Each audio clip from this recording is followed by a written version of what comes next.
Bonjour à toutes, bonjour à tous, bienvenue sur ce live sur Twitch pour parler de Cthulhuac. Salut YouTube, puisque vous êtes en rediffusion actuellement. Si vous voulez voir les lives, il faut venir le dimanche matin avec nous, prendre le petit déjeuner rôliste. Et donc, dans cette vidéo, aujourd'hui, on va parler de Cthulhuac.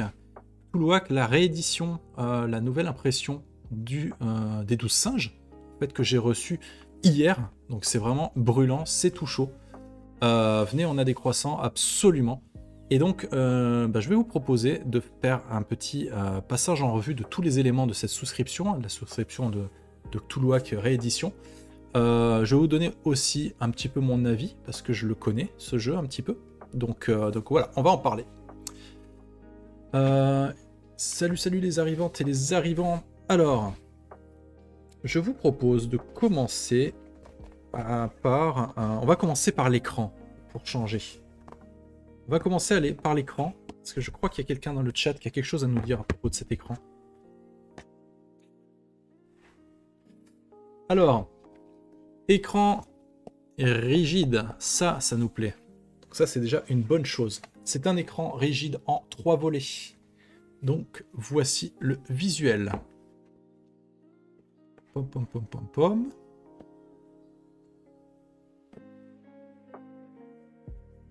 Je vous le passe un peu vite, hein, je peux pas non plus. Hein.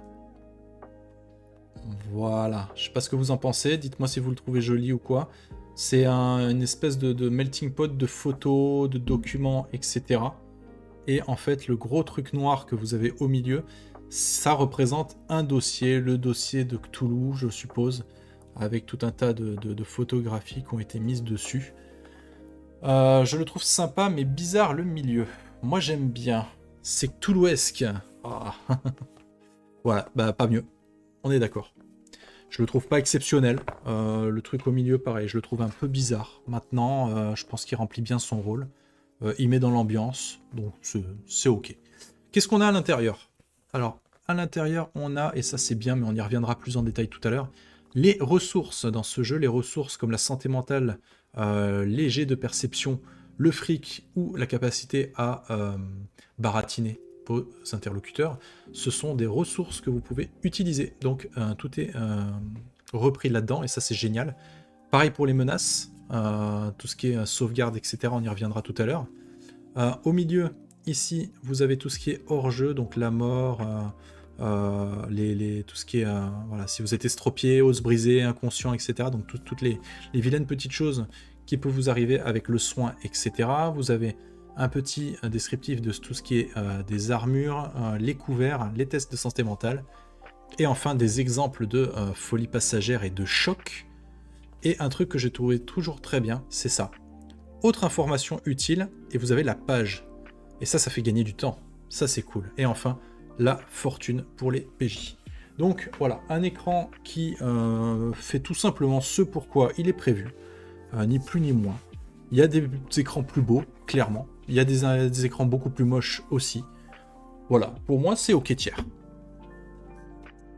Je vous propose de passer directement au livre de base pour une fois. D'habitude, je fais tous les petits goodies, mais là, ça va pas avoir trop de sens si on fait les goodies avant ça. Donc, on va faire d'abord le livre de base. Un livre de base, du coup, qui suit la direction artistique de la gamme Dark Monkey des 12 singes. Bien évidemment, donc c'est du format A4. On retrouve bien évidemment ces petites couvertures où on voit les traces de doigts que je n'aime pas, qui m'agacent tant. Ils le font tous. Hein. Voilà, on est obligé de nettoyer ces livres pour qu'ils n'y soient plus. Donc si vous avez les mains gras et pleines de doigts, eh ben, c'est un peu compliqué. Donc vous mettez des gants. Voilà. Donc Cthulhuac, avant de l'ouvrir, qu'est-ce que c'est Cthulhuac? C'est une version du mythe de Cthulhu avec un système dédié, donc le système Cthulhuac, qui fait la part belle à l'enquête. C'est un... Alors, encore une fois, je ne connais pas tous les Cthulhu, mais c'est à mon sens celui qui se rapproche le plus de ce que j'ai envie de jouer dans du Cthulhu. C'est-à-dire de l'enquête où je ne reste pas coincé 150 ans parce que je n'ai pas réussi ce jet de perception. Il y a un indice à trouver et j'ai la guigne au dé et je reste coincé dans cette pièce jusqu'à ce que le dé fasse le résultat qu'il faut pour enfin trouver cet indice et être débloqué. Non, dans Cthulhuac, ça marche pas comme ça, et c'est ce qui m'a plu. Donc on va en parler. Coupez vos doigts, c'est ça. Si vous voulez pas mettre des traces sur la couverture, coupez vos doigts. Alors, Cthulhuac, on a les remerciements aux souscripteurs. Bien évidemment, on a la page d'introduction avec des QR codes pour voir la gamme. Et ça, c'est bien, en fait. Ça, j'ai trouvé ça cool. Vous avez un QR code, ou alors ça peut être aussi le lien Internet, mais pour voir la gamme, en fait, qui est disponible autour de ce jeu, avec à chaque fois ce que vous avez. Le guide des scénarios, ça, c'est très bien aussi. Combien de fois j'ai vu sur les forums ou les trucs comme ça, des gens qui se disent « Ah, tiens, j'ai envie de me mettre à Cthulhu, mais il y a quoi comme scénario? Où est-ce que je peux en trouver ?» Ben voilà, là, vous pouvez en trouver. Donc ça c'est plutôt cool. Ensuite on vous parle des nouvelles, des films, des séries en fait sur lesquelles vous pouvez trouver de l'inspiration pour justement jouer vos épisodes de Cthulhu. Le petit mot des 12 singes qui vont en fait vous présenter les différentes spécificités, les changements par rapport à cette réédition, puisqu'on est sur de la... Ouais c'est ça, c'est marqué Cthulhu réédition. Donc c'est pas une V2, hein, votre Cthulhu Hack version 1 en couverture souple est vraiment moche par rapport à celle-là. Mais elle est toujours valide. Donc moi je prendrais celle-là à votre place quand même. Les conseils au MJ, les conseils aux joueurs, on vous parle du monde. C'est un jeu qui est en couleur. Ça c'est chouette. Ça se voit pas bien, mais les titres sont pas en noir. C'est un peu en couleur. C'est une V1.02. Non, je dirais plutôt que c'est une 1.5, tu vois. Plutôt une 1.5. Parce qu'ils ont changé 2-3 bricoles qui c'est pas des changements qui vont révolutionner le jeu, mais qui sont plutôt bien vus. Voilà, on vous parle de jouer en campagne, on vous dit les tirages aléatoires. Voilà, si vous voulez, si vous cherchez de l'inspiration, vous pouvez tirer ça aléatoire avec des dés. À chaque fois, vous avez la couleur du dé qui représente au nombre de dés à lancer. Je l'avance un peu vite parce qu'on va pas tout le faire. Et enfin, on va parler du système de jeu qui est quand même... on va dire un aspect important quand même. Le système de jeu, je le trouve cool, et pour ça, on va prendre une fiche de personnage, comme ça je peux vous montrer. Et on va essayer de faire un petit zoom quand même, parce que c'est quand même plus sympa de voir un peu de quoi on parle. Je pense. Ok. Alors, votre personnage, il a 6 stats, je crois. Oui, c'est ça. Vous avez force, dextérité, constitution, sagesse, intelligence. La fiche des 12 singes est très cool, puisque en dessous de chacune des caractéristiques, on vous dit à quoi ça sert. Vous voyez, la force, ça contre les dégâts physiques, inesquivable, combat rapproché, soulever un objet lourd, enfoncer une porte sans se blesser, etc., etc. Donc voilà, tout est écrit. Donc vous allez avoir un score en force. Et si je dis pas de bêtises, ce score va représenter en gros la difficulté de votre jet. Admettons, on va dire que je suis un peu une brute. J'ai 15 en force. Voilà, je suis un bourrin. J'ai 15 en force. Le jet, c'était très simple. Vous prenez un D20. Vous lancez votre D20. Si vous faites 12, non, combien je dis 15, j'ai 15 en force. Si vous faites 15 ou moins, c'est une réussite. Si vous faites strictement plus, c'est un échec. Voilà, donc pour des gens comme Scarlock qui font que des petits jets à Donjons et Dragons, bah, ce jeu pourrait résoudre ton problème. Voilà. Ou pas. Parce que tu fais toujours l'opposé de ce qu'il faut.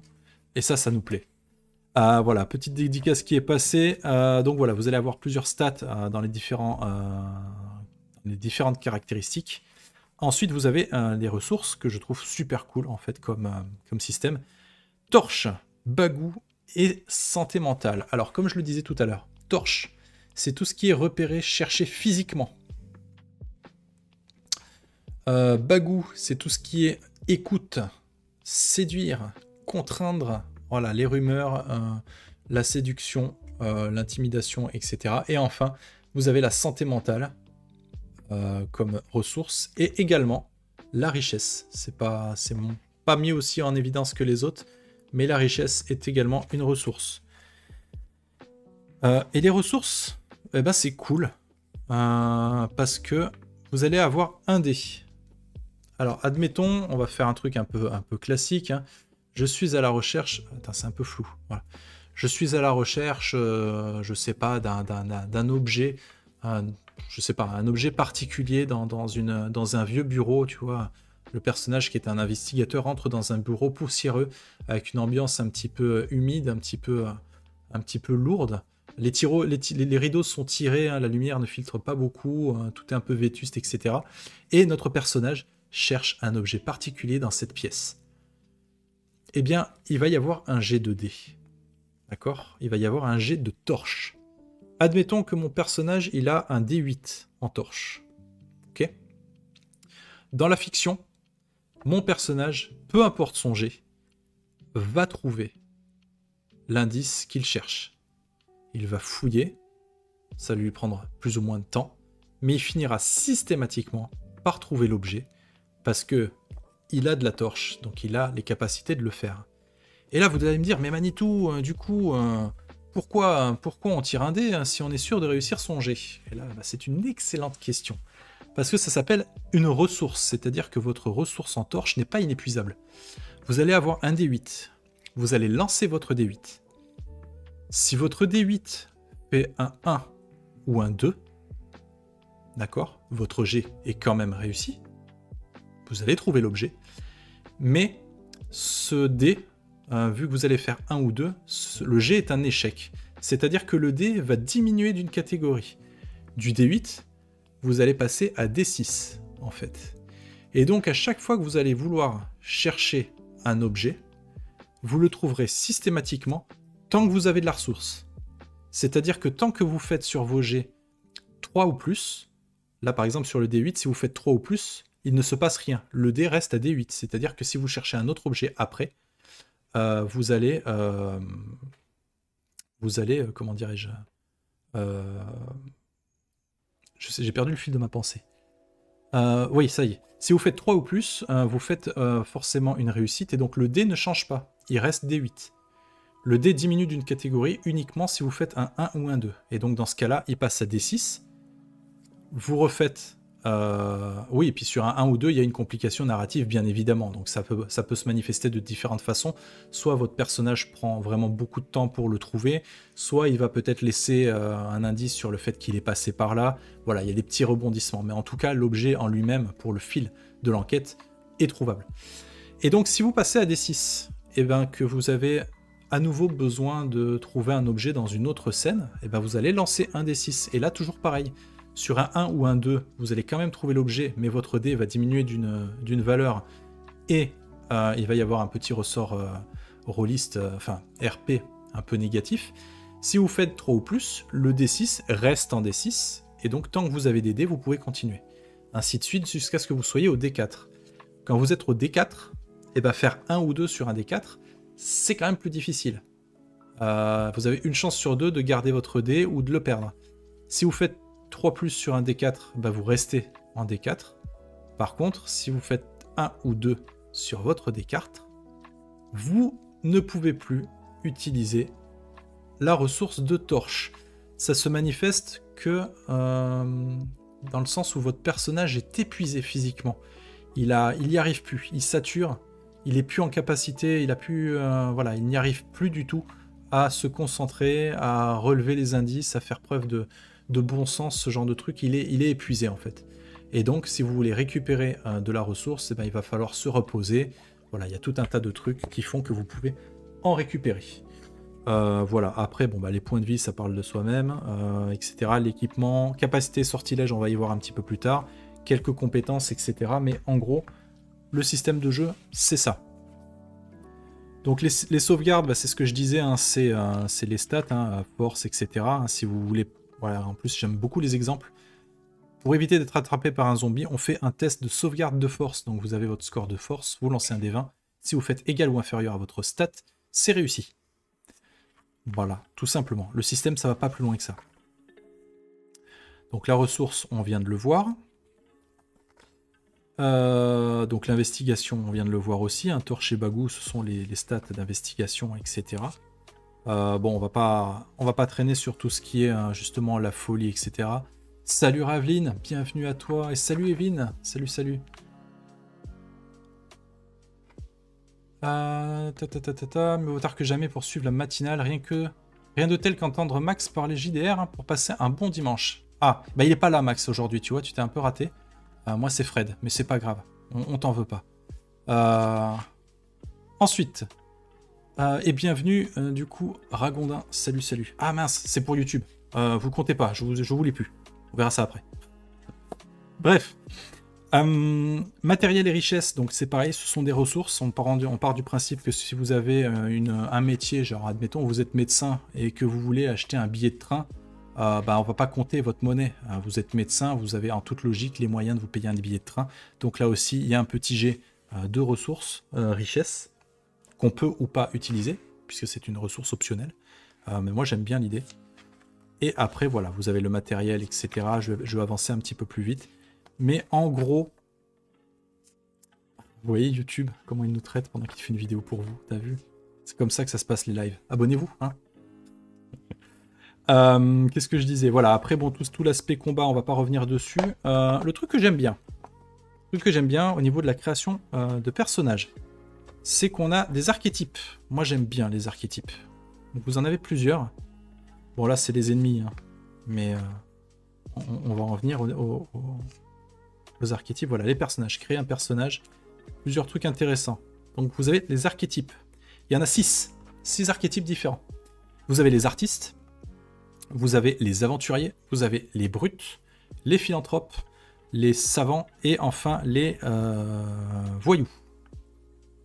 Et chaque archétype, du coup, a plusieurs propositions. Donc, vous voyez, les artistes sont là. On vous dit qu'en tant qu'artiste, votre sauvegarde principale, c'est la dextérité. Les secondaires, c'est sagesse et charisme. Vos ressources, c'est ça. Voilà, vous commencez avec D8 en torche, D10 en bagou, un D6 de vie, 12 points de vie, D6 en richesse, D8 en santé mentale, et vous avez D4 pour les dégâts, D4 armés et D4 sans armes. Ok. En termes de métier, vous pouvez choisir, hein, vous êtes un acteur, vous pouvez être un escroc, vous pouvez être un musicien, un magicien, un guide touristique, voilà. Et à chaque fois, vous avez quelques listes d'équipements que vous pouvez prendre. Et enfin, vous avez la capacité spéciale. Donc, la capacité spéciale de l'artiste, c'est il est artiste. Et en secondaire, c'est le réseau, ce ne sont pas vos affaires, et inspiration. Donc, ce sont 3 compétences, enfin, capacités spéciales qui seront listées après. Je ne vais pas tous les faire, mais en gros, voilà, vous avez l'aventurier, vous avez la brute, le philanthrope, la savante, et enfin, mon préféré, le voyou. Voilà. Donc on vous reparle après des sauvegardes, etc., etc., des ressources beaucoup plus en détail, sachant qu'il y a... Ah oui, ça j'en ai pas parlé, mais vous avez aussi une façon de déterminer les compétences avec un tarot, le tarot spécial Cthulhu Mythos, dont je vous montrerai tout à l'heure. Donc vous pouvez tirer aléatoirement les cartes de tarot pour trouver les compétences, etc. Donc ça ajoute un petit peu du fun. Sinon, vous avez les compétences qui sont ici. Et à quoi ça sert, tiens, les compétences? C'est une bonne question, vu que vous ne me le posez pas dans le chat. Les compétences, tout simplement, si vous avez une compétence qui vous sert, eh ben, vous avez un avantage sur votre jet. L'avantage, c'est quoi? C'est comme Donjons et Dragons, vous lancez 2 D20 et vous gardez le meilleur résultat. Si vous avez un désavantage, vous lancez toujours 2 D20 et vous gardez le moins bon, tout simplement. Donc je trouve que c'est très rapide, c'est très élégant. Enfin, élégant, c'est très rapide, au moins on comprend très facilement les règles, donc c'est facile à jouer. Et enfin, vous avez des capacités spéciales. Pareil, soit avec le tarot, soit vous pouvez vous les avez par rapport à vos archétypes et à vos choix. Par exemple, on a vu tout à l'heure, l'artiste, il avait « Ce ne sont pas vos affaires ». Qu'est-ce que c'est « Ce ne sont pas vos affaires » ? Une fois par session, vous pouvez baisser d'un niveau le bagou de votre personnage pour mettre hors jeu un adversaire qui n'est pas une créature du mythe et qui a actuellement 15 points de vie ou moins. C'est cool ça. Donc voilà, RP parlant, la personne va nous expliquer comment elle fait pour activer cette technique. RP parlant, comment ça se passe en fait dans la fiction. Et en grillant un point, un dé de bagou, vous dégagez quelqu'un qui a 15 points de vie ou moins, ce qui peut être vraiment intéressant. Voilà, donc il y en a tout un tas, selon votre personnage, et quand je dis il y en a tout un tas, c'est qu'il y en a tout un tas. Ensuite, la finition de votre personnage, donc les points de vie, l'équipement, etc. Et une petite phase sur l'expérience. Donc voilà, le système, grosso modo, c'est ça. Alors, qu'est-ce que vous me dites vite fait dans le chat que j'essaye de vous répondre? La fiche est la même. Est-ce qu'il y a une mécanique de réussite et échec critique de mémoire? Non. Ah bah, Olchad me confirme. Pas de mémoire. C'est ça, ok. Tac, tac, tac, tac. Qu'est-ce que vous me dites vite? Tu peux également faire des dés de vie avec la mécanique ressources. Oui, effectivement. J'en ai pas parlé, mais effectivement.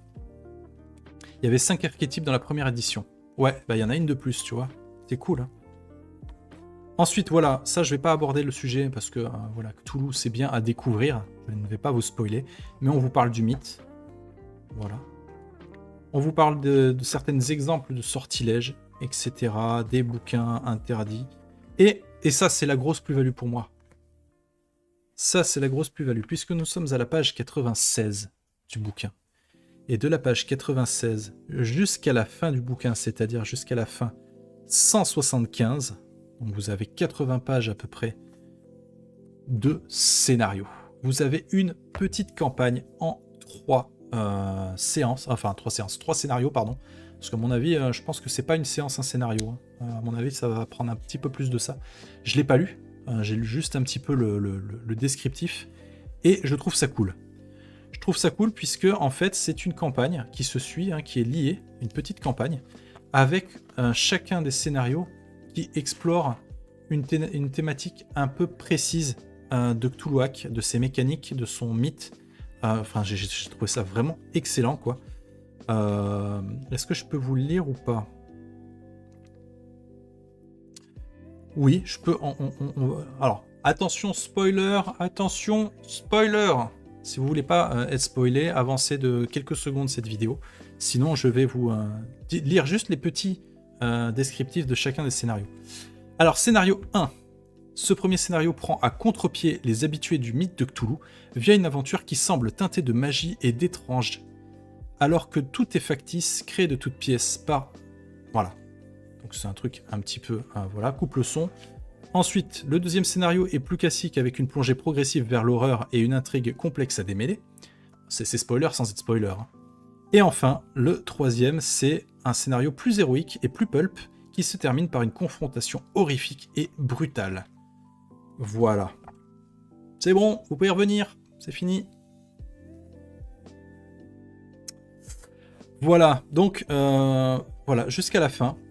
C'est une petite campagne. Encore une fois, on est sur un truc complètement en couleur. Vous avez des cartes en aide de jeu.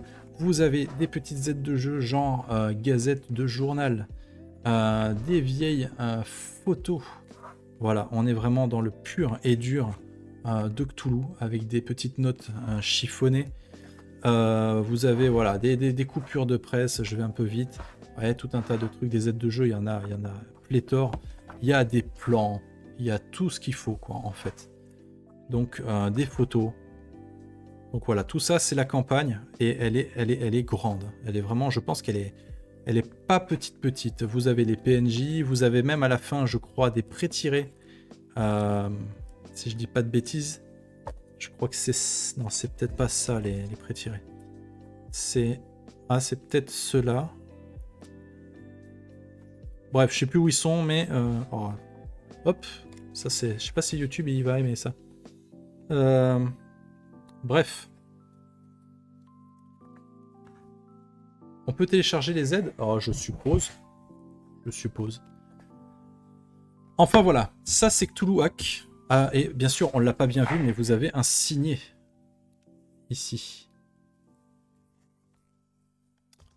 Voilà. Ça, c'est le livre de base de Cthulhuac, réédition. Donc, la base à l'ensemble des Dark Monkey, des 12 singes, remis au goût du jour. Donc, rien que ça, c'est super. Maintenant, on va regarder un petit peu les goodies. Et dans les goodies, il y a un truc qui m'a vraiment surpris.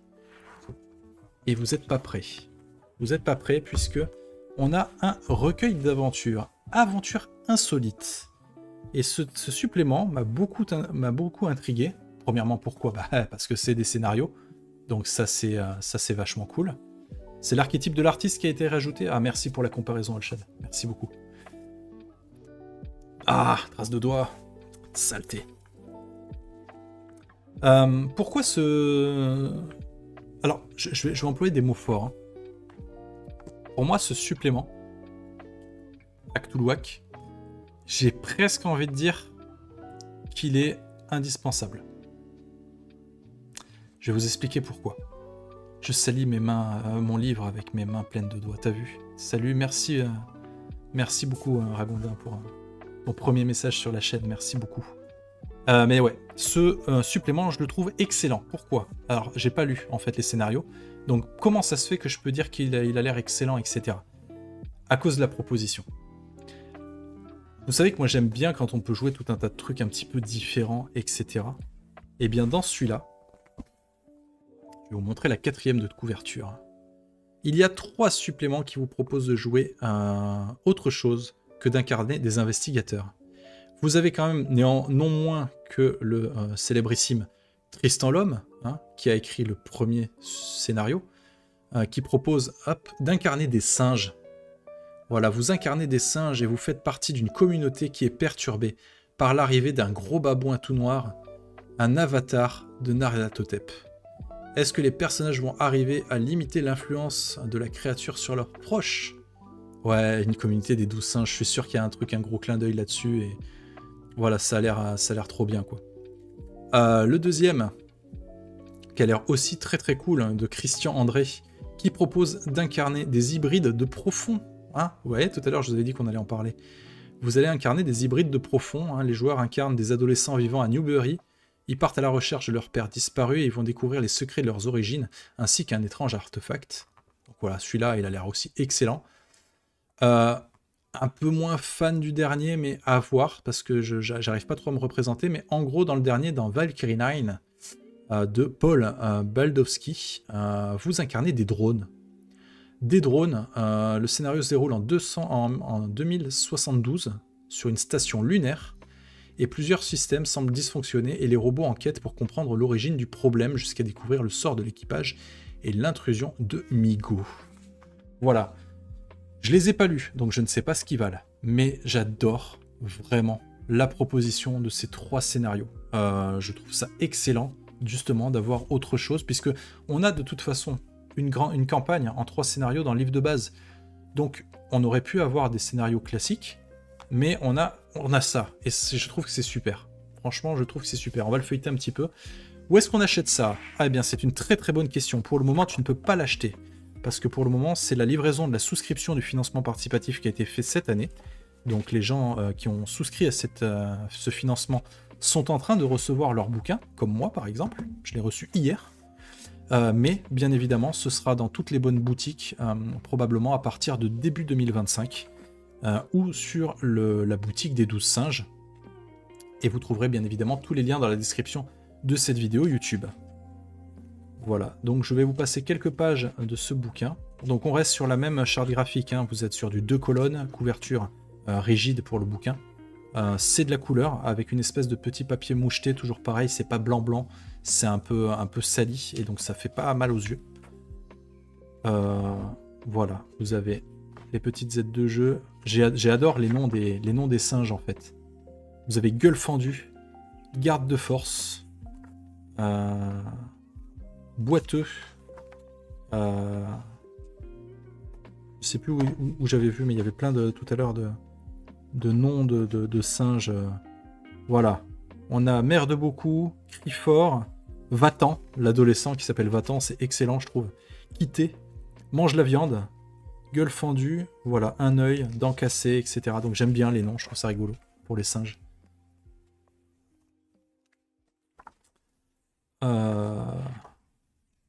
Ensuite, donc toujours hein, le petit signet noir en tissu.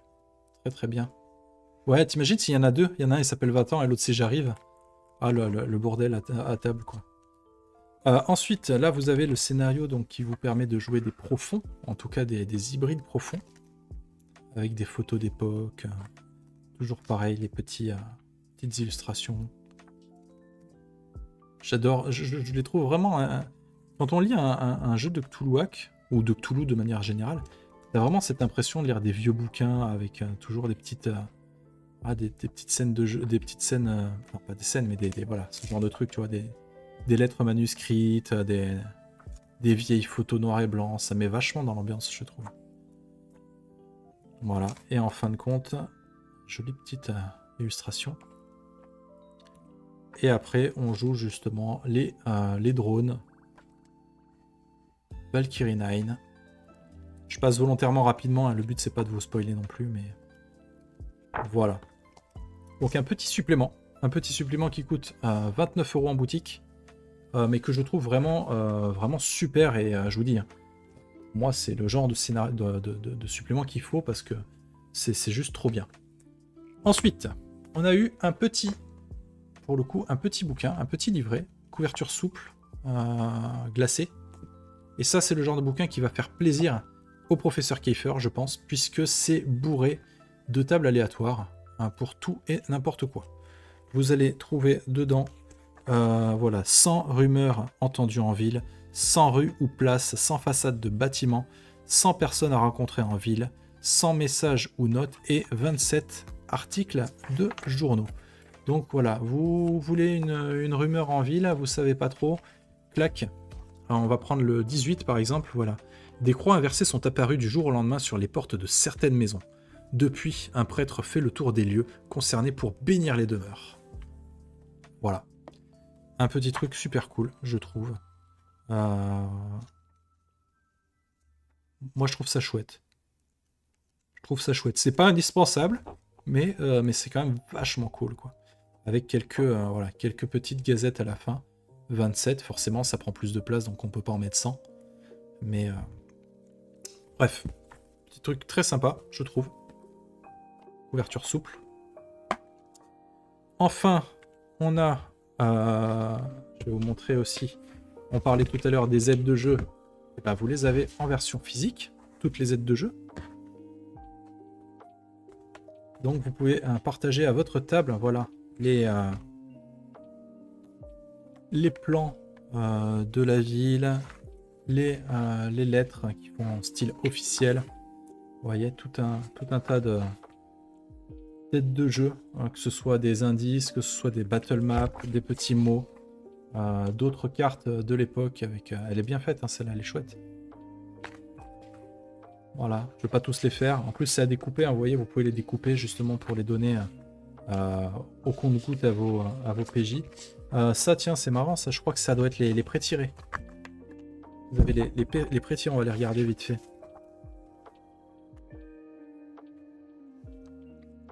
Alors, on a donc Gabriel Zanini, qui est technicien.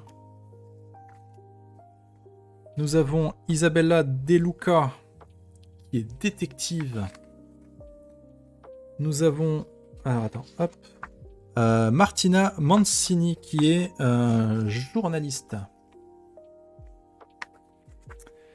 Ensuite, on a... Alors, je suis désolé pour l'accent. Yuan Wang, qui est occultiste. Nous avons Antonella Gardino, qui est représentante de commerce. Voilà, donc vous avez ces pré-tirés là qui sont disponibles, qui sont visiblement quand même assez variés. Ça, c'est chouette. Vous pouvez jouer un petit peu tout ce que vous voulez. Et enfin voilà, je vais pas faire toutes les aides de jeu parce qu'il y a des énormes spoils hein, dedans, mais hop. Alors 13 décembre, les bouquins en vente de Toulouac, aventure insolite en février 2025. Ouais, c'est ça. Ensuite, avant de passer au tarot, on a un petit deck. Voilà, un petit deck sympa. C'est les cartes d'équipement. Donc c'est un petit gadget, hein, c'est pas indispensable, mais c'est vrai que sur une table c'est quand même plus cool. Si vous jouez en présentiel, vous voyez, tout simplement, c'est des cartes. Voilà, vous avez le revolver, vous avez la portée proche, le dé de matériel qui va avec, particularité, dissimulable, etc. Voilà, vous avez tout un tas d'objets. Alors, il n'y a pas que des flingues, hein, rassurez-vous. Hein, c'est juste que c'est rangé par thématique. Ah, vous avez le petite biche. Au moins, c'est pas un deck de cartes vierges. C'est ça, il y a des illustrations sur celui-là. Des vêtements chics, à chaque fois avec le dé qui va bien. Matériel de premier secours. Hop là. Des rations de survie. Voilà, je vous les passe un peu rapidement. Mais, putain, elles glissent vachement, elles sont toutes neuves. Un fer à cheval, un porte-bonheur. Voilà, donc vous en avez tout un tas. 55 pour être précis. Et au dos, donc vous avez les cartes, voilà, le logo. Donc voilà, un petit deck sympa, avec des accessoires, des armes et des outils pour les investigateurs. Et on va passer au truc le plus surprenant de cette souscription, le tarot. S'il y a deux choses, le tarot, vous avez le bouquin, et oui, un bouquin avec, regardez, les traces de doigts. Ah, saloperie. Et puis bah, le tarot, en fait, hein, tout simplement. J'aime beaucoup le système de jeu à base de dés digressifs. Ouais, c'est très très chouette. Nous, on a découvert ça sur Donjons et compagnie, qui utilise un peu une variante de ce jeu, Enfin, c'est quasiment ça, hein, en termes de règles. Et on avait vraiment beaucoup aimé. Alors, le tarot. Voilà, le dos du tarot, c'est celui-ci. Et on va regarder, alors pareil, hein, je suis désolé, hein, mais je veux pas que la vidéo elle fasse 3/4 d'heure non plus, donc déjà que je pense qu'on n'est pas loin, on va essayer de passer vite. Voilà, vous avez des illustrations pour chacune des lames du tarot. Et je crois qu'il y en a 6 nouvelles lames propres pour le jeu. Alors je ne saurais pas vous dire lesquelles c'est, mais il y en a plusieurs. Effectivement, pas obligé de compter les munitions, etc. Tant que tu as de la ressource de dés, on considère que tu peux t'en servir. Ça évite les petits comptes d'apothicaire. Voilà. Et ensuite, vous avez voilà, les 1, 2, 3, etc. Donc ça, c'est du pentacle, je crois. Hop. Ensuite, vous avez... Voilà, c'est ça, c'est le pentacle, le prince du pentacle, la reine... Et ensuite, vous avez, c'est ça, le roi et les épées. Ensuite, c'est les épées, après le pentacle.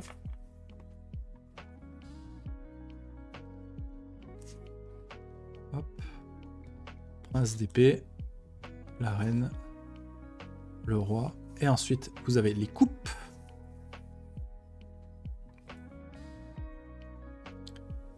Allez, roi, merde. Hop. La reine se tire, non. Hop. Et enfin, le bâton.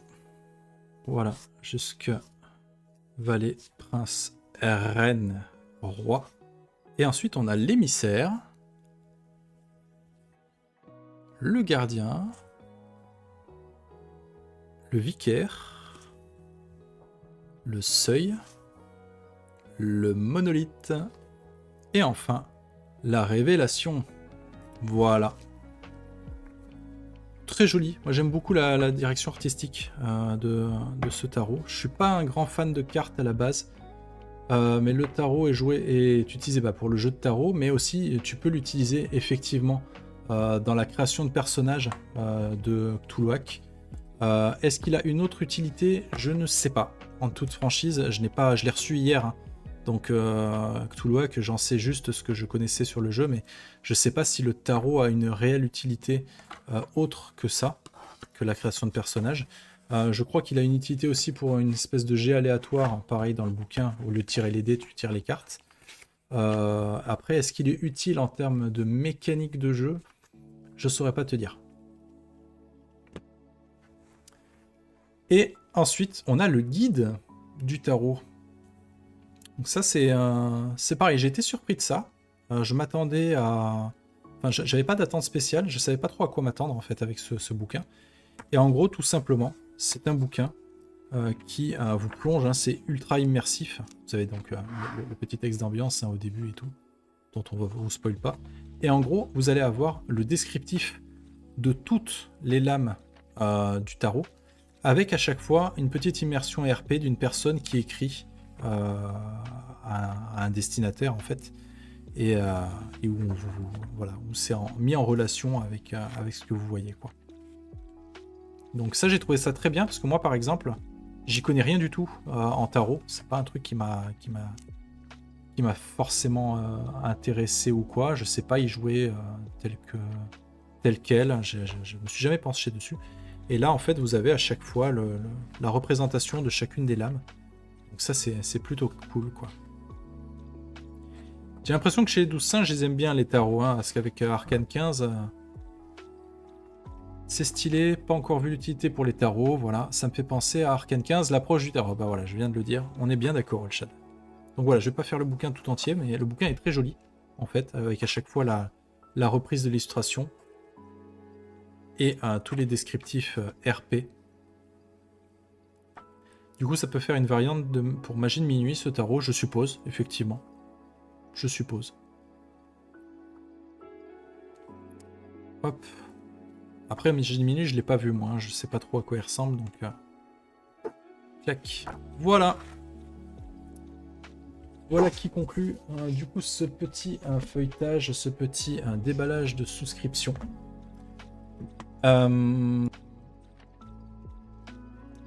Alors, qu'est-ce que je pense de Cthulhuac? Je pense que j'ai déjà dit pendant ce feuilletage, mais pour moi, c'est la version la plus aboutie pour faire du Cthulhu, à mon sens, selon mes goûts. Je pense que c'est celle qui me correspond le mieux pour pouvoir vraiment émuler de l'enquête correctement. C'est un système qui est très simple, où on se prend pas la tête. Il y a pas... Vous n'avez pas 3 milliards de compétences avec chaque score, vous rappelez de ci, de mi, machin. Donc moi je le trouve plutôt simple, j'aime bien. Donc du coup voilà, je suis assez convaincu par ce jeu. Je l'étais déjà lors de la première version que je n'ai lu par contre qu'en PDF. Parce que j'attendais celle-là, je ne me voyais pas reprendre la V1 il y a quelques mois en arrière alors que celle-là allait arriver. Mais je suis plutôt content, d'autant plus que ben voilà, j'ai pas encore vraiment pu voir les comment dirais-je, les différents points de règle ou évolutions sur la V1 ou cette 1.5 comme je l'appelle moi. C'est pas non plus énorme, mais par contre c'est cool parce que c'est une base ultra solide. Je veux dire, dans un seul bouquin vous avez vraiment tout, le système, la création de personnages, une mini campagne, ça c'est exceptionnel, hein. Franchement il n'y a pas tous les livres qu'on propose, ça c'est super cool, et c'est surtout que c'est une base ultra solide pour justement s'intéresser, si vous le souhaitez, à toute la gamme complètement développée par les 12 singes, parce qu'il y en a vraiment beaucoup, sachant que tous les suppléments qui ont été développés pour Cthulhuac, la version d'avant, sont 100% compatibles puisque ce ne sont que des suppléments de contexte. Donc il n'y a pas, niveau mécanique, ça va rien changer. Donc les anciens bouquins sont toujours, bien évidemment, d'actualité. Moi je vous cache pas qu'il y en a quelques-uns que j'adorerais avoir et que j'adorerais lire. On verra les finances plus tard, hein, si c'est possible. Mais il y en a 2-3 qui me font de l'œil. Donc voilà, mon avis c'est plutôt positif. Vous en verrez en 2025 sur la chaîne, parce que c'est, je vous l'ai dit, hein, c'est un truc qui me fait vraiment envie. Quel format, voilà, ça j'y ai pas encore véritablement réfléchi. Mais si comme moi vous faites du virtuel, vous avez tout ce qu'il faut en virtuel. Je crois que du Cthulhuac, il y en a sur toutes les plateformes, toutes les VTT. Vous pouvez même acheter les packs Foundry où vous avez déjà tout de pré-mâché avec les aides de jeu, les machins, etc. C'est en vente sur le marketplace de Game on Tabletop pour les PDF. Sinon, voilà, je vous mettrai encore une fois les liens dans la description. Mais c'est vraiment, enfin, tout est pré-mâché, c'est vraiment super, quoi. Donc pour moi, c'est un très très bon jeu, vraiment. Qui vole pas le succès qu'il a eu au financement participatif. Et effectivement, oui, t'as très très bien vu style. J'en ai pas parlé parce que je l'ai pas.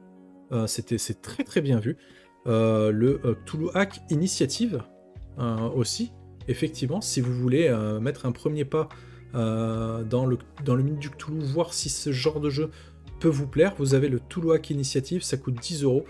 Et dedans, vous avez tout ce qu'il faut. Vous avez les règles légères, donc light, vraiment le minimum. Vous avez une sélection de pré-tirés et vous avez un scénario. Et celui de Cthulhu Ténébris, par exemple, hein, l'initiative, est très très bien. Donc celui de Toulouse, je le connais pas, mais je vous fais confiance. En général, les produits des 12 singes sont quand même toujours très qualitatifs. Les packs Foundry pour les campagnes des 12 singes sont un réel ajout avec des illustrations supplémentaires pour l'ambiance. Oui, c'est ça. C'est-à-dire que quand vous prenez un pack Foundry, vous ne vous payez pas que la fiche, puisque la fiche, en fait, compte, elle est disponible gratuitement. Vous n'avez pas besoin de payer pour l'avoir. Par contre, ce que vous achetez avec le pack Foundry, c'est déjà tout ce qui est support numérique pour aller dessus, mais c'est surtout qu'en fait, on vous a pré-mâché le boulot. Vous avez les aides de jeu qui sont déjà exportées du PDF, vous avez déjà les tokens, voilà, les illustrations, etc. Il y a tout vraiment à disposition. J'aimerais bien un jour vous faire, je pense, une petite vidéo dessus. Mais c'est vrai que Foundry, c'est pas forcément la VTT que je préfère. Mais voilà. Mais Initiative, par contre, c'est vrai que c'est très bien. Ça coûte 10 €, que ce soit pour vous ou pour faire un cadeau à quelqu'un.